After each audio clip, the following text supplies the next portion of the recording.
Hello friends, welcome to South Indian Bites. இன்றைக்கி நம்ம பார்க்க போகிறது கர்நாடகா ஸ்டைல் பீர்க்கங்காய் தோசை. இந்த தோசையை இதுவரைக்கும் சுவைக்காத புதுமையான டேஸ்ட்டில் அருமையாகவும் வித்தியாசமான முறையிலையும் செய்ய போகிறோம். வாங்க இதை எப்படி செய்யலான்னு பார்க்கலாம். முதல்ல ஒரு பவுலில் 1 கப் இட்லி அரிசி, 2 டேபிள் ஸ்பூன் கடலைப்பருப்பு, 1 டீஸ்பூன் வெந்தயம், இதையெல்லாம் சேர்த்து 2-3 டைம் நல்லா கழுவிட்டு சுத்தமான தண்ணியில் ஒரு 4 மணி நேரத்துக்கு அப்படியே ஊற வச்சுருங்க. 4 மணி நேரத்துக்கு பிறகு இதில் இருக்க தண்ணியெல்லாம் வடிகட்டிட்டு ஒரு மிக்ஸி ஜாரில் சேர்த்துக்கோங்க. அரிசி பருப்பு சேர்த்த பிறகு கூடவே 2 டேபிள் ஸ்பூன் மல்லி, 1 டேபிள் ஸ்பூன் சீரகம், 5 டேபிள் ஸ்பூன் தேங்காய், 1 டேபிள் ஸ்பூன் பொடிச்ச வெல்லம், 1 கோழிக்குண்டு சைஸ் அளவுக்கு புளி, 7 காஞ்ச மிளகாய், 1/2 டீஸ்பூன் மஞ்சள் தூள், தேவையான அளவுக்கு உப்பு, இதையெல்லாம் சேர்த்து கொஞ்சமாக தண்ணி சேர்த்து நைஸாக அரைச்சி எடுத்துக்கோங்க. அரைச்ச மாவு இந்த பதத்தில் இருக்க மாதிரி பார்த்துக்கோங்க. ரொம்ப தண்ணியாகவும் இருக்கக்கூடாது, ரொம்ப கெட்டியாகவும் இருக்கக்கூடாது. இந்த மாவை வேற ஒரு பாத்திரத்துக்கு மாற்றிக்கோங்க.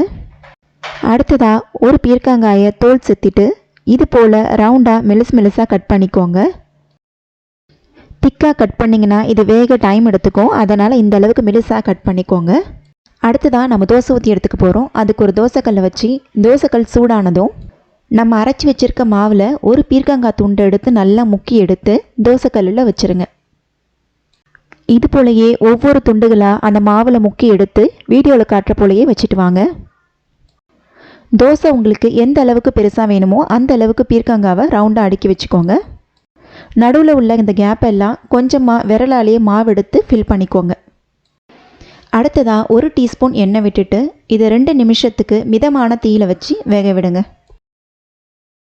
ஒரு சைடு வெந்ததும் இன்னொரு சைடு திருப்பி போட்டு 2 நிமிஷத்துக்கு மறுபடியும் வேக விடுங்க. தோசை மொறுமொறுப்பாக வேணும்னா எக்ஸ்ட்ராவாக 1 நிமிஷத்துக்கு திருப்பி போட்டு வேக வச்சு பிளேட்டுக்கு மாற்றிக்கோங்க.